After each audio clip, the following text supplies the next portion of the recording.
hukum yang menuntun kepada Kristus. Saudara, apa makna hukum yang menuntun kepada Kristus? Ini adalah bacaan yang cukup sulit untuk dipahami. Mari kita bersama-sama persiapkan hati kita. Mohon Roh Kudus akan menolong kita, memberikan kita kekuatan agar perenungan yang singkat ini akan menopang kita di dalam menjalani hari-hari kita.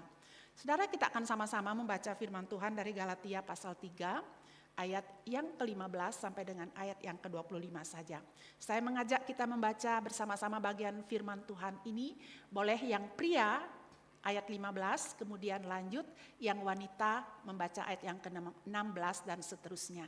Yang pria mari kita membaca, kita perhatikan tanda bacanya, kita membaca dengan pelan. 1, 2, 3. Saudara-saudara, baiklah kupergunakan suatu contoh dari hidup sehari-hari, suatu wasiat yang telah disahkan sekalipun ia dari manusia, tidak dapat dibatalkan atau ditambah oleh seorang pun. Kepada Abraham dan kepada keturunannya, tidak dikatakan kepada keturunan-keturunannya seolah-olah banyak orang, tetapi hanya satu orang dan kepada keturunannya yaitu Kristus. Maksudnya ialah janji yang sebelumnya telah disahkan tidak dapat dibatalkan oleh hukum Taurat yang bagi terbit 430 tahun kemudian sehingga itu hilang kekuatannya. Yang wanita, sebab jikalau apa yang ditentukan Allah berasal dari hukum Taurat, ia tidak berasal dari janji, tetapi justru oleh janji Allah telah menganugerahkan kasih karunia-Nya kepada Abraham. Kalau demikian, apakah maksudnya hukum Taurat ditambahkan oleh karena sampai tentang keturunan yang dimaksud oleh janji itu dan disampaikan dengan perantaraan malaikat-malaikat di dalam tangan seorang pengantara. Seorang pengantara bukan hanya mewakili satu orang saja, sedangkan Allah adalah satu. Yang pria, kalau demikian bertentangankah hukum Taurat dengan janji-janji Allah? Sekali lagi tidak. Sebab andai kata hukum Taurat diberikan sebagai sesuatu yang dapat maka yang wanita, tetapi kitab suci telah mengurung segala sesuatu di bawah kekuasaan dosa, supaya oleh karena iman dalam Yesus Kristus, janji itu diberikan kepada mereka yang percaya. Sebelum iman itu datang, kita berada di bawah pengawalan hukum Taurat dan dikurung. Iman itu telah dinyatakan. Jadi hukum Taurat adalah beruntun bagi kita sampai Kristus datang supaya kita dibenarkan karena Dia. Bersama-sama, sekarang iman itu telah datang, karena itu kita tidak berada lagi di bawah pengawasan hukum Taurat. Sampai sekian pembacaan firman Tuhan, saudara. Kalau kita memperhatikan bacaan yang barusan kita baca tadi, saudara-saudara, ada dua kata yang diulang-ulang, yaitu hukum Taurat dan janji. Nah, kita akan sama-sama melihat di dalam pengajaran ini, Paulus menjelaskan di minggu-minggu yang sudah kita lewati di dalam perenungan kita, Paulus menjelaskan di dalam surat Galatia bahwa keselamatan itu hanya berada di dalam Kristus dan kita terima oleh iman. Tidak perlu ditambah dengan apapun, baik itu hukum Taurat, mentaati hukum Taurat, sunat, dan lain sebagainya. Saudara, kita akan melihat bersama-sama secara singkat, kiranya Tuhan menolong kita semua. Di dalam bacaan yang barusan kita baca ini, Rasul Paulus menjelaskan melalui surat Galatia, yaitu ada satu benang merah kebenaran, yaitu tentang Injil. Di dalam bacaan yang agak sedikit rumit kita baca. Jadi satu hal yang ingin Paulus jelaskan di dalam bagian ini, ada satu benang merah berbicara tentang kebenaran Injil. Nah, perjanjian lama dan perjanjian baru adalah satu narasi atau satu kesatuan yang berkesinambungan. Kita akan melihat bersama-sama, saudara. Di dalam bacaan yang barusan kita baca, Paulus menjelaskan membagi dua zaman. yaitu zaman pertama, yaitu Abraham dan Musa. Kalau waktu Paulus menjelaskan ya di dalam bacaan tadi berbicara tentang Abraham tokoh besar, kemudian juga tokoh besar juga tentang Musa. Jadi Abraham itu fokusnya tentang perjanjian Allah atau janji Allah. Kemudian Musa fokusnya adalah tentang hukum Taurat. Kita akan melihat bersama-sama di zaman yang berbeda ini tetapi mempunyai satu tujuan yang sama, yaitu saudara-saudara tidak bertentangan tetapi satu tujuan yang sama, yang saling berkaitan, saudara, berbicara tentang anugerah Allah. Baik apa yang Tuhan bicara kepada Abraham atau Tuhan berbicara kepada Musa, itu saling melengkapi. Walaupun jeda tahun waktu yang sangat panjang, tetapi satu kebenaran yang ingin disampaikan dengan tepat, dengan jelas, yaitu berbicara tentang berita anugerah itu sendiri, yaitu tentang Yesus Kristus. Hari ini kita akan melihat 3 hal, yaitu yang pertama Abraham dan janji Allah, kemudian Musa dan hukum Taurat, kemudian yang terakhir kita akan melihat apa hubungannya dengan kehidupan kita pada hari ini. Mari kita melihat bersama-sama yang pertama tentang Abraham. Abraham dengan janji Allah. Kita tahu ketika Tuhan memanggil Abraham di Kejadian pasal 12, saudara-saudara, pada saat itu Abraham belum mengenal Allah. Dia masih menyembah berhala. Dia masih hidup dengan leluhurnya. Tetapi mari kita melihat di dalam Kejadian 12 ini katakan ayat 2 dan ayat yang ketiga, aku akan membuat engkau menjadi bangsa yang besar dan memberkati engkau serta membuat namamu masyhur dan engkau akan menjadi berkat. Di ayat yang ketiga, aku akan memberkati orang-orang yang memberkati engkau dan mengutuk orang-orang yang mengutuk engkau, dan olehmu semua kaum di muka bumi akan menerima berkat. Saudara yang dikasihi oleh Tuhan, kalau kita kembali kepada Galatia tadi, saudara, dan kaitkan dengan di Kejadian pasal 12 ini. Di Kejadian 12, Tuhan memanggil Abraham dari tengah-tengah keluarganya. Kemudian saudara-saudara kalau kita melihat di dalam kejadian 18, kejadian 22 itu sebanyak 5 kali Tuhan mengungkapkan janjinya berulang-ulang kali. Kemudian kepada Abraham sendiri tadi yang kita sudah baca di ayat 2 dan ayat yang ketiga itu berbicara tentang bagaimana dia akan menjadi berkat, saudara. Kemudian kalau kita melihat di Kejadian 18, dia menjanjikan seorang anak laki-laki. Di Kejadian pasal 22 ayat 16 sampai 18, di situ ketika Tuhan sudah memberikan dia seorang anak laki-laki, ternyata Tuhan memerintahkan dia untuk mempersembahkan anak tunggalnya, anak satu-satunya itu di Gunung Moria. Saudara, kalau kita membaca Kejadian 22 ini, waktu dikatakan saudara-saudara Abraham mau menyembelih atau membunuh anaknya, dia sudah mengayunkan tangannya untuk menyembelih atau membunuh anaknya, membuat menjadi korban yang diperintahkan oleh Allah, ada suara kedengaran, jangan apa-apakan anakmu itu. Setelah itu kalimat berikutnya, karena imanmu, karena engkau percaya, Tuhan berjanji akan memberkati Abraham dengan berkat yang dia janjikan, baik keturunan, baik ya saudara di dalam perjalanan kehidupannya.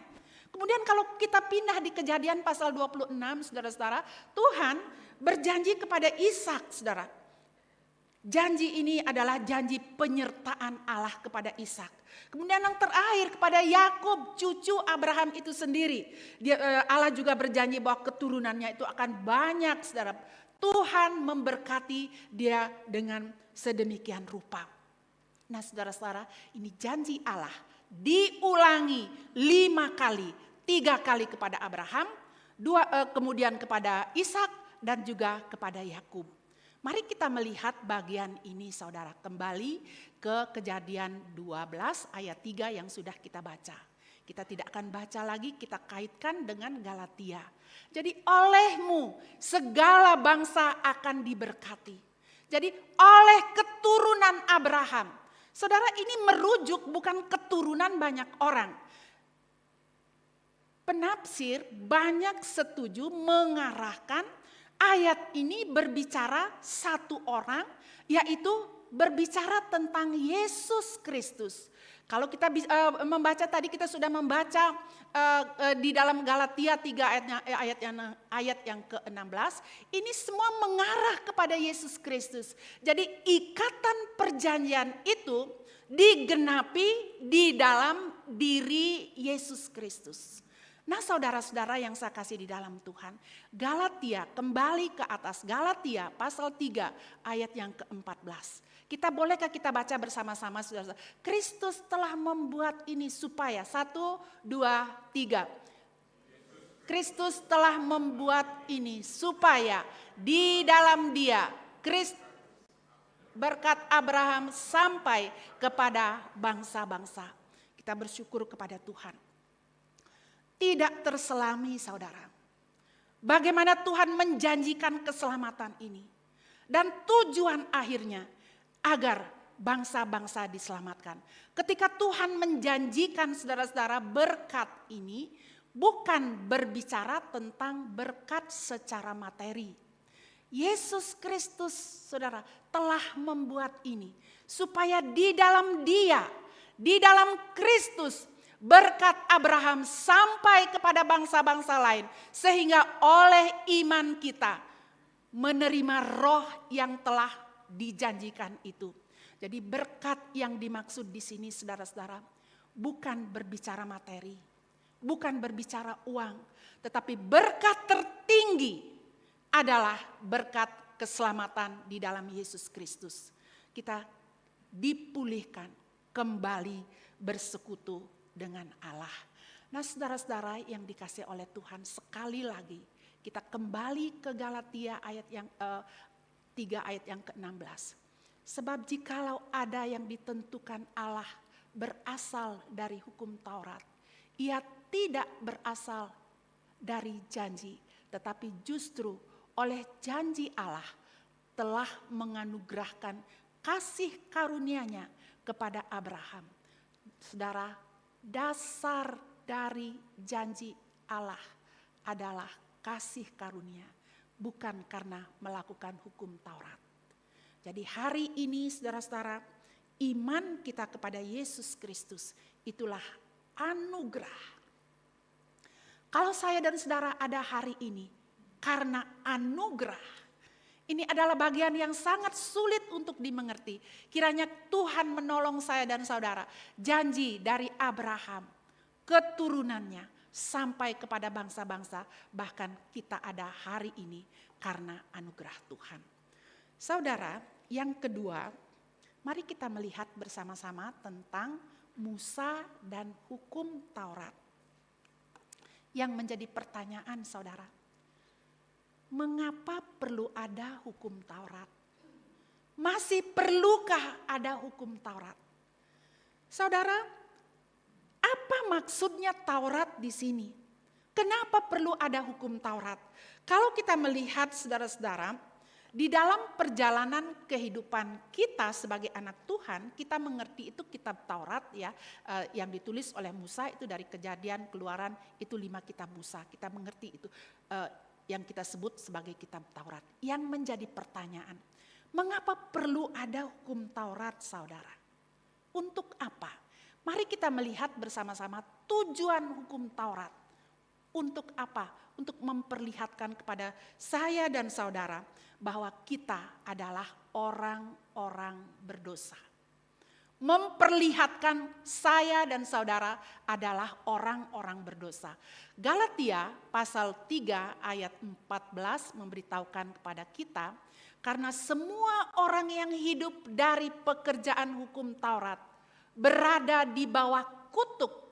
Sebab ada tertulis, terkutuklah orang yang tidak setia melakukan segala sesuatu yang tertulis dalam kitab hukum Taurat. Saya dan saudara adalah orang-orang yang tidak mampu mentaati hukum Taurat.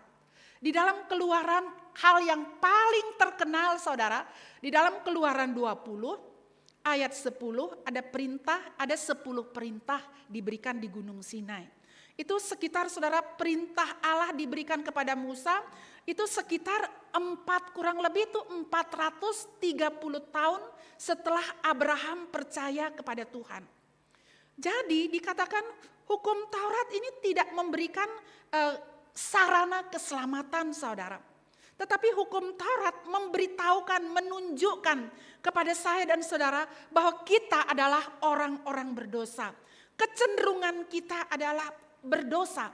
Kita tahu misalnya 10 firman atau hukum 10. Misalnya saudara-saudara, kita tahu. Jangan mencuri, jangan membunuh, dan seterusnya kita tahu. Tetapi saudara, ada kalimat misalnya, jangan marah. Kita tahu firman Tuhan itu mengatakan kita tidak boleh marah, kita tidak boleh mencuri, kita tidak boleh membunuh. Tetapi kalau di perjanjian baru mengatakan benci saja sama orang lain termasuk membunuh. Kita tidak mampu saudara, kecenderungan kita adalah melakukan dosa. Karena ada benih dosa di dalam diri kita. Nah sekarang ketika Tuhan memberikan Taurat, untuk apa? Untuk kita manusia supaya kita tahu bahwa kita semua adalah orang berdosa, tidak mampu menyelamatkan diri kita sendiri. Saudara-saudara yang dikasihi oleh Tuhan, sehingga di dalam Galatia pasal 3 tadi mengatakan, memberitahukan kepada kita bahwa anugerah Tuhan, hanya karena anugerah Tuhan kita bisa berada hari ini. Yang kedua saudara, tujuan hukum Taurat diberikan untuk menunjukkan ketidakmampuan, ketidakberdayaan kita atas dosa. Walaupun kita tahu Kristus sudah menyelesaikan hutang dosa kita di kayu salib, tetapi saya dan saudara masih jatuh bangun di dalam dosa. Kita masih jatuh bangun, masih sering terpeleset, sudah berusaha kadang-kadang kita melakukan apa yang tidak kita ingin lakukan. Itu kedagingan kita. Tetapi saudara-saudara, kita bersyukur kepada Tuhan. Di dalam kasih kuasa dan anugerahnya, hari ini kita bisa melihat bersama-sama. Tetapi dasar hukum Taurat saudara-saudara, bukan untuk menyelamatkan kita. Melainkan untuk memperlihatkan siapa kita di hadapan Tuhan. Kemudian yang berikutnya saudara, kita akan melihat yang bagian yang ketiga. Tujuan hukum Taurat diberikan yang ketiga adalah hukum Taurat mengungkapkan kebutuhan kita akan janji Tuhan yang akan datang. Yaitu mengungkapkan kita membutuhkan Kristus. Kita membutuhkan juru selamat. Dan hal itu telah digenapi di dalam diri Yesus Kristus. Di dalam Galatia pasal 3 ayat 9. Bolehkah saudara membaca, saudara-saudara? Kita baca bersama-sama. 1, 2, 3. Kalau demikian, apakah maksudnya hukum Taurat? Ia ditambahkan oleh karena pelanggaran-pelanggaran sampai ia datang, terutama ayat berikutnya 21, 1, 2, 3. Kalau demikian bertentangankah hukum Taurat dengan janji Allah? Sekali-kali tidak. Sebab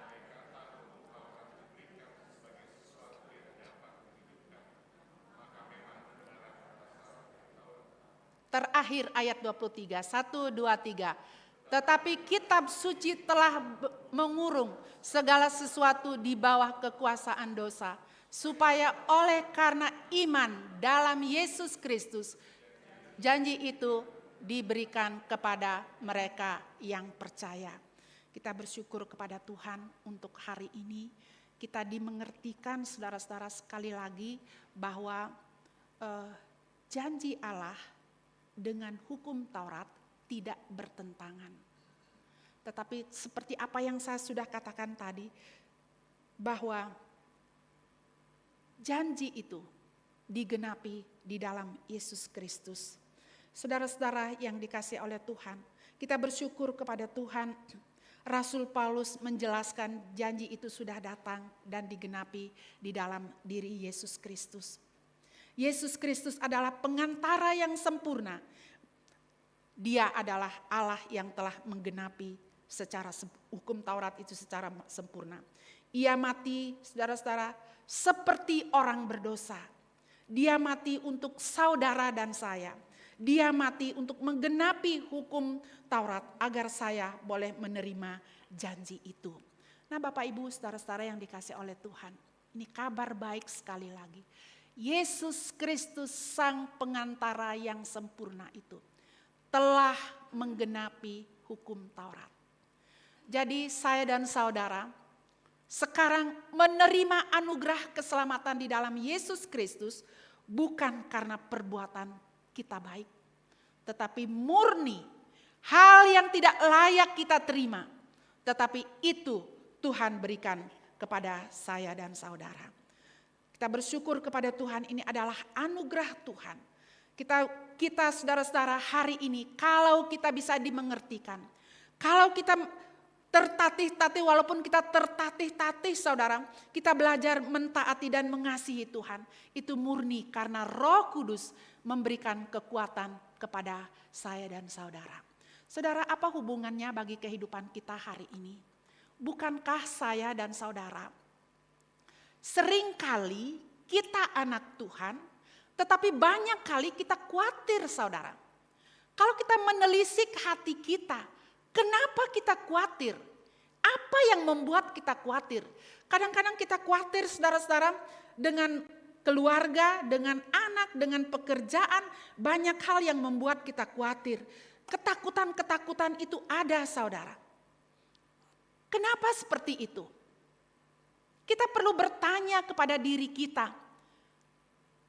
Siapa yang kita percayai? Allah seperti apa yang saya saudara percayai di dalam perjalanan kehidupan ini? Saudara-saudara yang dikasih oleh Tuhan, ayat 17. Kita tidak baca ayat 15, tetapi ayat yang ke-17 saya akan baca buat kita. Maksudnya ialah janji yang sebelumnya telah disahkan Allah, tidak dapat dibatalkan oleh hukum Taurat yang baru terbit 430 tahun kemudian, dan sehingga janji itu tidak hilang kekuatannya. Saya mau mengajak kita kembali kepada Abraham, saudara. Ketika Tuhan memberikan janji itu kepada Abraham, janji itu tidak dibatalkan atau tidak hilang kekuatannya. Janji Allah yang diberikan jedahnya sangat jauh dari Kejadian 12 sampai ke Musa. Tetapi janji itu tidak hilang kekuatannya. Atau janji itu tidak dibatalkan dan tidak hilang kekuatannya. Apa buktinya saudara? Kenapa bisa berkata demikian? Kalau kita melihat di Kejadian 15 secara khusus, saudara-saudara, di ayat 7 sampai ayat yang ke-18 itu berbicara bagaimana Tuhan menampakkan diri kepada Abraham. Ya, kita kembali kepada Abraham ke belakang sedikit, bagaimana Tuhan menampakkan diri, berjanji, Abraham disuruh mempersembahkan korban, tetapi Allah menjanjikan pertolongan, menjanjikan keturunan, menjanjikan penyertaan, dan sampai Abraham, Ishak, Yakub dan seterusnya. Kalau kita melihat di silsilah di Matius pasal 1 itu berbicara kepada Mesias digenapi di dalam diri Yesus Kristus. Saudara, sang penggenap janji, sang pengantara yang sempurna, menepati janjinya bagi kita yang sering melanggar dan tidak setia. Walaupun kita sudah bertahun-tahun ikut Tuhan Yesus, saudara, banyak kali kita terpeleset. Tetapi sang penggenap janji itu, sang pengantara yang sempurna itu, menepati janjinya bagi kita. Walaupun kita sering gagal dan tidak setia, saudara. Dia memberikan jaminan melalui karyanya di atas kayu salib. Kalau hari ini, saudara-saudara, saya mau mengajak kita membayangkan peristiwa di atas kayu salib. Kenapa Tuhan Yesus mau tersalib? Kenapa Tuhan Yesus mau menggantikan kita? Seharusnya kita, saya dan saudara adalah orang-orang yang dihukum. Tetapi dia melakukan semuanya itu karena kasih dan anugerahnya buat saya dan saudara. Hari ini saudara, di dalam perjalanan kehidupan kita, tadi saya katakan kadang-kadang kita khawatir dengan keluarga, khawatir dengan pekerjaan, khawatir dengan kesehatan, khawatir dengan banyak hal saudara. Menjadi pertanyaan, mari kita bertanya kepada diri kita sendiri. Janji siapa yang kita pegang dalam menjalani kehidupan ini? Waktu ada tantangan di dalam pekerjaan, ada kesulitan yang kita hadapi di dalam pekerjaan. Janji siapa yang saudara dan saya pegang dalam menjalani kehidupan ini? Apa yang lebih menguasai hati kita hari ini saudara? Ketakutan, kecemasan, keadaan dunia yang makin tidak jelas, keadaan ekonomi yang kelihatannya makin hari makin sulit saudara-saudara. Sudahkah janji Tuhan itu menjadi bagian hidup kita? Maukah saya dan saudara meyakinkan diri kita, berpegang kepada janji Tuhan? Kita melihat bagaimana dia berjanji kepada Abraham, tidak pernah dibatalkan janji itu sampai digenapi di dalam diri Yesus Kristus. Bahkan pengampunan yang sempurna itu dia sudah berikan untuk saya dan saudara. Saudara-saudara yang dikasih oleh Tuhan, karena Kristus, karena Injil Kristus, saat saya dan saudara gagal, kita masih memiliki Tuhan yang tidak pernah gagal di dalam janjinya. Sekali lagi mari ingat bersama-sama bagian ini. Karena Kristus, karena Injil Kristus, saat kita gagal, waktu kita terpeleset, waktu kita rapuh saudara-saudara, kita masih memiliki Tuhan yang tidak pernah gagal dalam janjinya. Walaupun saya dan saudara banyak kali kita tidak setia, Tuhan tidak pernah meninggalkan kita. Dia tetap setia menepati janjinya. Walaupun saya dan saudara sering gagal, tetapi dia tidak pernah membatalkan janjinya untuk saya dan saudara. Kita sadar, kita semua sadar, saya dan saudara tidak mampu di dalam pekerjaan, tidak mampu bekerja seperti yang Tuhan inginkan di dalam pelayanan jatuh bangun, tidak melayani seperti yang Tuhan inginkan. Sekali lagi kita sadar kita tidak mampu. Tetapi Tuhan yang sudah menggenapi dan membuktikan janjinya, menjamin melalui Roh Kudus, mendampingi, menolong kita, memampukan kita untuk melewati semua. Saudara, saya tidak tahu hari ini bagaimana suasana hati saudara. Pergumulan kita berbeda. Tetapi Kristus, Allah yang telah menebus saya dan saudara, adalah Allah yang sama. Maukah saya dan saudara percayakan hidup kita kepada Tuhan? Maukah di dalam ketidakberdayaan kita, ketidakmampuan kita, kita mau letakkan hidup kita di hadapan Tuhan? Allah kita adalah Allah Immanuel. Dia bukan hanya menyelamatkan kita, tetapi dia berjanji mendampingi kita hari lepas hari. Dia berjanji memegang tangan kita. Dia berjanji menuntun saya dan saudara. Dia berjanji memampukan kita untuk melewati saat-saat sulit yang kita hadapi. Kiranya di dalam waktu-waktu yang sulit mungkin kita sedang hadapi hari ini, kita dapat melihat itu bagian Tuhan sedang memproses, membentuk kita agar kita belajar semakin bergantung kepada Tuhan.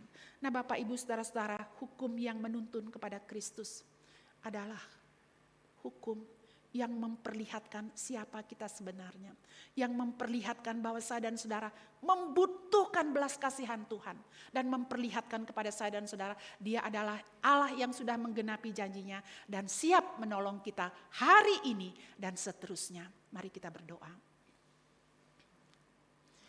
Bapa yang ada di dalam surga, terima kasih untuk hari ini. Kami bersyukur kami boleh belajar firman-Mu, walaupun jauh dari jelas Bapa, kiranya Allah Roh Kudus menjelaskan firman itu di hati kami, supaya kami sungguh-sungguh percaya dan mempercayakan hidup kami kepadamu.